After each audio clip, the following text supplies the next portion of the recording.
Hi, everybody. I've tried this a couple times now. Things keep going wrong, but we're going to do it. Okay. I'm going to take you through some of my notes. And on de Beauvoir, we're going to kind of move through this a little bit quickly. But I want you to recall when we were talking about Beauvoir and this idea of whether or not there is this sort of essential femininity or masculinity. So this idea that there's this permanent concept of what it means to be a woman, a permanent concept of what it means to be a man, and that our duty as individual men and women on this planet is to come as closely as possible to that ideal, right? So that as a man, you know, if you want to be assertive and strong, the breadwinner, aggressive, physically dominant, that we can judge individual men on our planet as how close they come to that sort of masculine idea. Same with women. For women, traditionally, it might be how beautiful we are, young, fertile, and possibly submissive, to be quiet and sort of emotional, and the child rearing. So how closely an individual comes to that sort of ideal. And like de Beauvoir is going to say, we know we mean something when we use the word woman, but she denies that there is some sort of like essential femininity that women, the term woman is trying to capture. She doesn't think, she's not a Platonist, she doesn't agree with Plato that there's like this everlasting concept of femininity that the word woman is supposed to be sort of attached to or supposed to represent. However, she's also not on the other side. She still thinks we mean something when we use the word woman. So she doesn't want to go on the other extreme and say, for example, why do we need to use man? Why do we need to use the word woman? Can't we just say human being? For example, she sort of criticizes a little bit when Dorothy Parker uses this phrase, surely woman is like man, a human being, but such a declaration is also abstract. So Dorothy Parker said, my idea is that all of us, men as well as women, should be regarded as human beings. Yeah, and it's not that de Beauvoir would disagree with that women shouldn't be regarded as human beings. It's just that she's going to argue this. Surely woman is like man, a human being, but such a declaration is also abstract. What does it mean to be a human being? The fact is that every concrete human being is always a singular, separate individual. To decline to accept such notions as the eternal feminine, the black soul, the Jewish character is not to deny that Jews, Negroes, and women exist today. This denial does not represent a liberation from those concerned, but rather a flight from reality. So let's go kind of backtrack a little bit on what that means.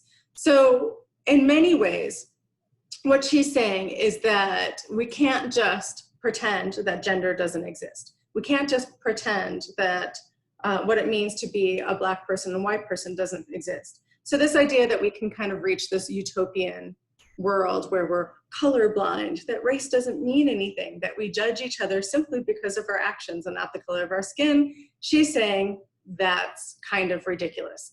Of course, we're all going to agree, she says, that we're beyond conceptualism. So we don't think that there's an essential like Jewish nature, that all Jewish people are going to exhibit these characteristics. Nor do we say that about black people, and that all black people are going to exhibit certain characteristics, or all white people are going to, because that's kind of racist and you know, not great. So she wants to deny that there are essential characteristics to races or ethnicities or people or genders. But at the same time, we still have, right, black people, and we still have Jewish people, and we still have women. And we mean something when we use those words. And she wants to kind of explore what we mean by the word woman. We can't deny that women exist. And we also can't deny that walking around this world in a female body is very different than walking around this world in a male body. Just like walking around this world in a black body is very different than walking around this world in a white body. If we try to get to a sort of post-racial or post-gender society, she thinks that that's a fantasy and a flight from reality, where it still very much matters how we're termed in society. So she wants to ask this question: what do we mean when we use the word woman? So de Beauvoir writes on page 298, a man never begins by presenting himself as an individual of a certain sex. It goes without saying that he is man. The terms masculine and feminine are used symmetrically only as a matter of form, as on legal papers, right? In actuality, the relation of the two sexes is not quite like that of two equal electrical poles, for man represents both the positive and the neutral, as is indicated by the common use of man to designate human beings in general. Now, this is a little bit dated, and she is writing in French where everything is gendered, but for the most part, we can see that when we said like mankind, we mean men and women, even though the word man is used. That traditionally you could use he as the traditional pronoun. You didn't have to say he and she. You can see this in languages like Spanish, that if you have a mixture of both men and women in your group of friends, you would still use the word amigo, even though that's masculine, because that's the neutral, that male equals neutral, either sex, both sexes, transcend sex, but also the positive. And we've talked about this before, that traditionally, the traditional sort of characteristics that have been considered masculine, of course, Beauvoir says, that's kind of silly. We all have these characteristics, but usually, traditionally, these are the ones that are encouraged for male boys and men to exhibit. The characteristics we often think of that make people successful, things like being assertive. You'd rather be assertive than submissive. You'd rather be a leader than a follower. You'd rather be logical than emotional. You'd rather be perhaps the breadwinner than the caretaker, right? So that if, for example, you wanted to be a successful member of society, that these are the characteristics. And most of those traditionally have been considered quote unquote masculine. Maybe even in some cases naturally connected to men, that men are naturally more aggressive. Men are naturally more breadwinner, what have you. Okay. She talks about this, that men are both neutral and the positive, and that women are kind of like this sort of afterthought. Okay, so here, for example, it is common to refer to female senators, but not male senators. So if you have senators and there's a bunch of them, then you might point out a particular female candidate, right? So I've heard a lot about Harris, for example, as the female vice president, right? But we don't say to Mike Pence, he's the male vice president. Right?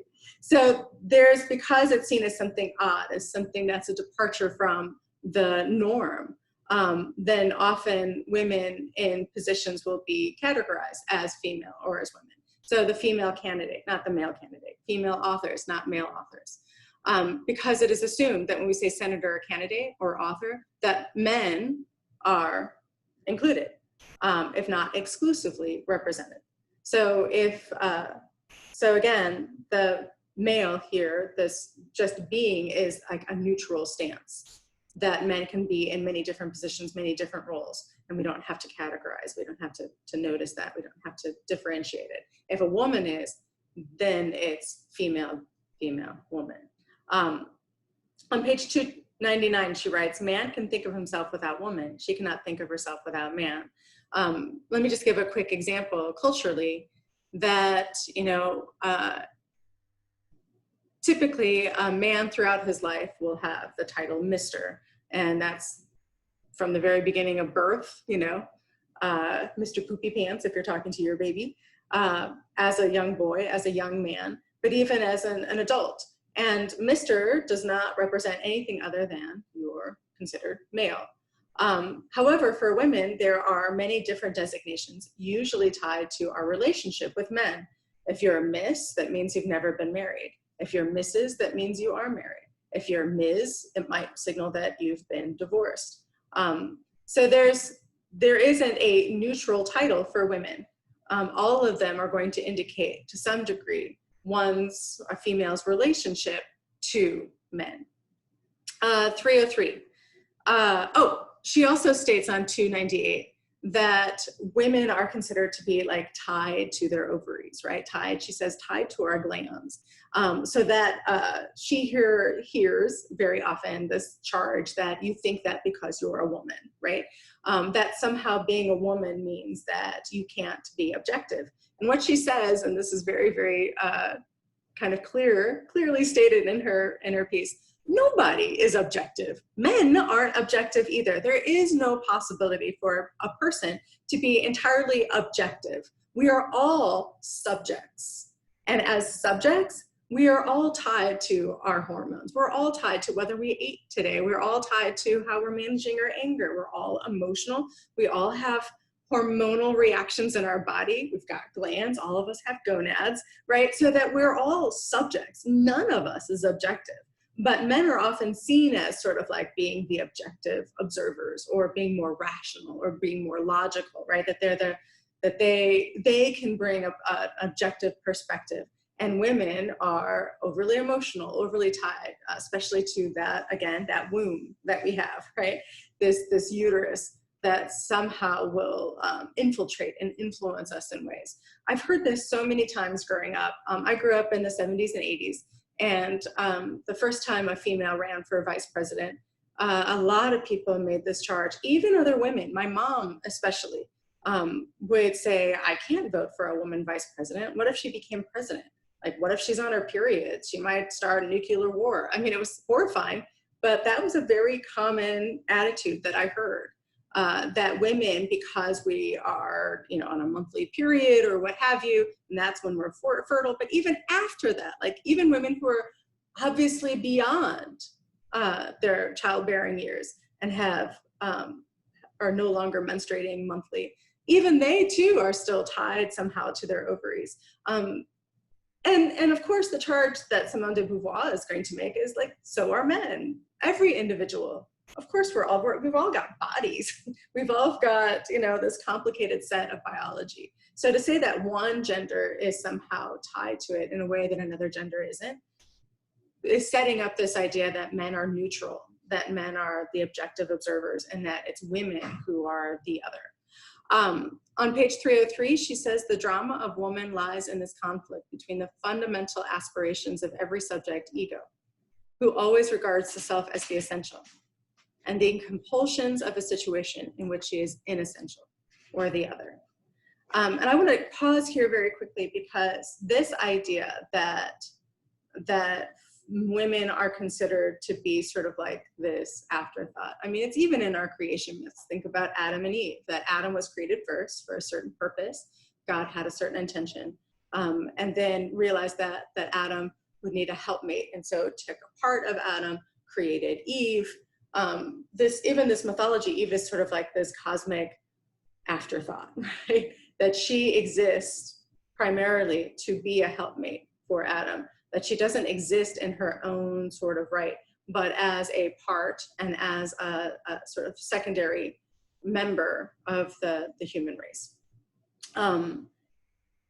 So here's then this kind of tension, right, for a lot of women throughout history, maybe even some women now. I don't want to speak for every woman out there, but even for some women now, that women often, because we are subjects, because we all have our own egos, because we all, at least initially, maybe according to the short story, we find ourselves precious, right? We think of ourselves as essential. We think of ourselves as being these complicated people. But the compulsions of situations that we find ourselves in, and very often in the rest of society, very often the message we get growing up is that we're not essential. We're inessential. We're the other. That we are here to exist for our children. We're here to exist for men. We're here to exist to be pretty, right? To be as beautiful as possible. So that we're not that which is the main character in the narrative. We're kind of a secondary. We're the supporting character in a narrative. Simone de Beauvoir doesn't end this, pessimistically. She really does think there's a path forward. And the path forward is not just to change the laws. It's not just to change kind of the economic structure, although she says that's very important. Women have to have political representation in societies. They have to have means for economic independence. That's all really important. But the most crucial is this sort of individual, how we see each other.